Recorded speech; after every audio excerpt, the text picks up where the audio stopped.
I'm ready, Freddy. Hello, everybody. I'm Christopher, the guy behind the camera, as always, Jake the Snake, and this is Fast Lane Classic Cars. Jake, take it away. Oh, my Lord.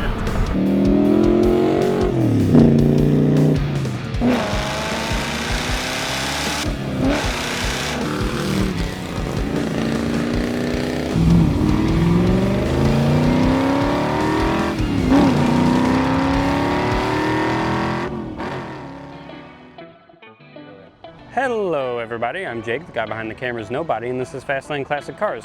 Now you might be thinking to yourself, where's Christopher? He's always in these videos. Now it's Friday, which means he's off work, but that's why they make tripods, so that I can do these all on my own.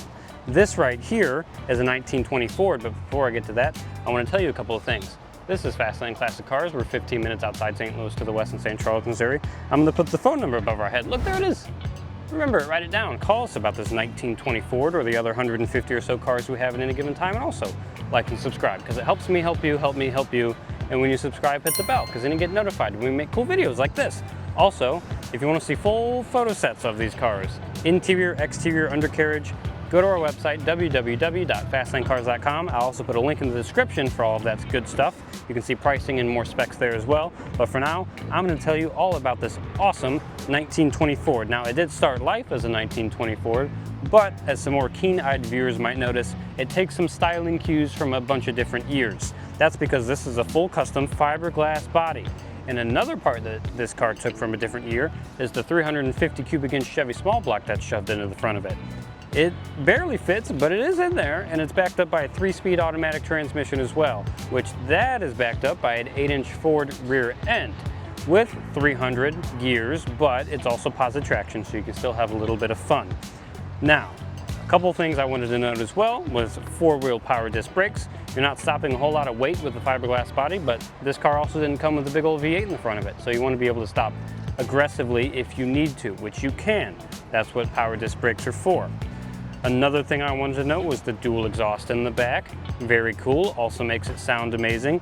This car is finished in a crystal red metallic exterior with tan interior and a tan soft top. It is a convertible.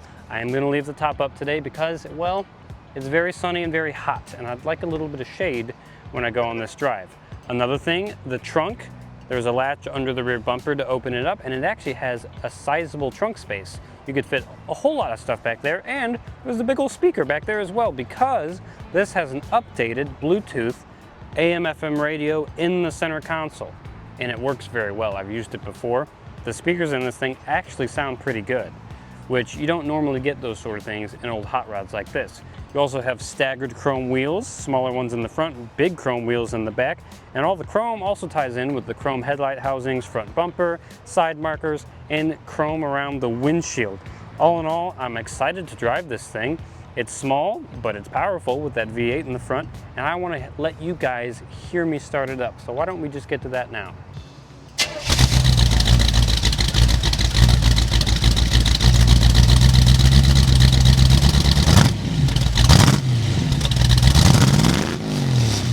All right, now onto the driving portion of this video, which I'm extremely excited for. I do have lap belts down here, so I'm gonna be good and go ahead and put that on. It's always nice when you have the option to wear a seatbelt at least.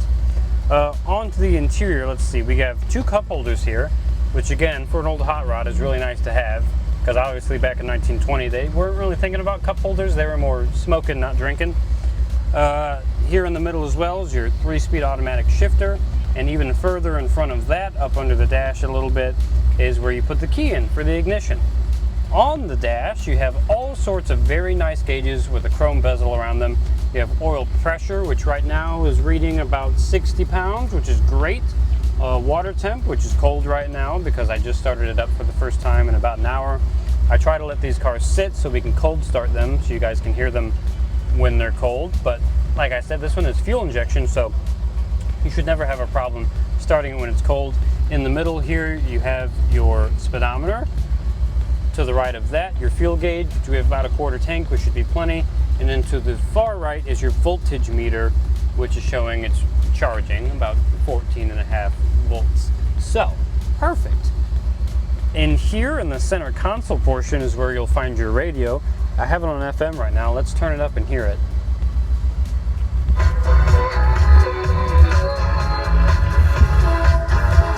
Okay. Like I said, that does work, and the speakers are actually pretty good. And you do have that big old sub in the trunk as well. All right, let's just have a go, why don't we? 3-speed automatic. You don't have to do any of that pesky manual shifting, which is honestly great because this car is really built more for cruising anyway. So you want to just have a good time. Now, one thing I have noticed is that the column kind of splits the pedals.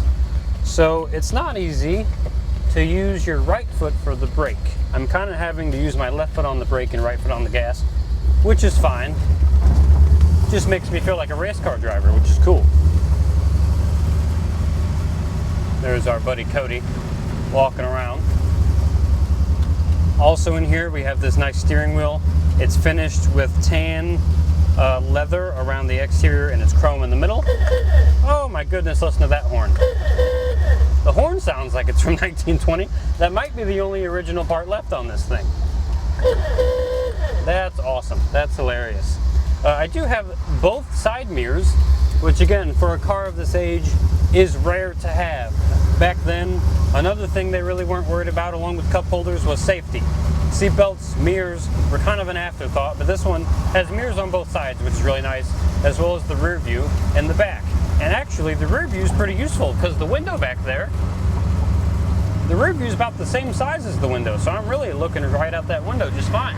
Or I could just do one of these and look behind myself and look out. Now, the visibility probably would be a lot better with the top down, but like I said, it's really hot today, so I'm driving around with the top up. Another thing I noticed, I just started this car, and it hasn't given me a single bit of trouble yet. As far as popping, banging, being cold-natured, that fuel injection really does wonders for the reliability and I guess the attitude of a vehicle. This thing drives really well right off the bat as soon as you start it. Just put it in drive and go. Oh goodness, and it's actually pretty fast. Yeah, as I mentioned, this car did not come with a V8 back in 1920. At least I don't think. It definitely wasn't a small block, because those didn't come around until the mid-50s for Chevrolet. But it's got one now, and being as lightweight as it is with the full fiberglass body, there's not a lot of weight holding it back. Oh, and the four-wheel disc brakes, oh, they stop good. They stop really well. Let's see, how straight does it go? Hand off the wheel, braking, goes right in a straight line. Can't complain about that. This thing's kind of a pleasant drive. Stick your hand out the window, have some cool air blow on you. Now I'm not sure, I'll have to look at the write-up when I get back. I'm not sure if we have heat or AC in this thing, or even just vents in general. But with no windows, no matter how hot it is, you're gonna have a nice cold breeze on you, so it really doesn't matter. All right. I'm about to my little turnaround spot here. Let's see. The blinkers work. Oh, and the little indicator for the blinker is down there by the key, and that works too. Isn't that nice? Oh, and they're self-canceling blinkers. Very nice. That's a luxury option. All right, I'm going to turn it around real quick. Now, because I don't have Stabile, I don't have anyone to hold the camera, so I'm not going to be able to get flybys, which is a little sad, but I'm still going to park it up real quick, put the GoPro on the outside like I normally do, and I'm going to stick one of the microphones back on the license plate frame so that you guys can hear this glorious V8 engine on my way back. This was a pleasant drive. I was pleasantly surprised. This thing is actually pretty good, and it's faster than I was expecting. Not a lot of weight, and a V8 will do that. But I'm going to drive it back now, and I'll see you when we get there.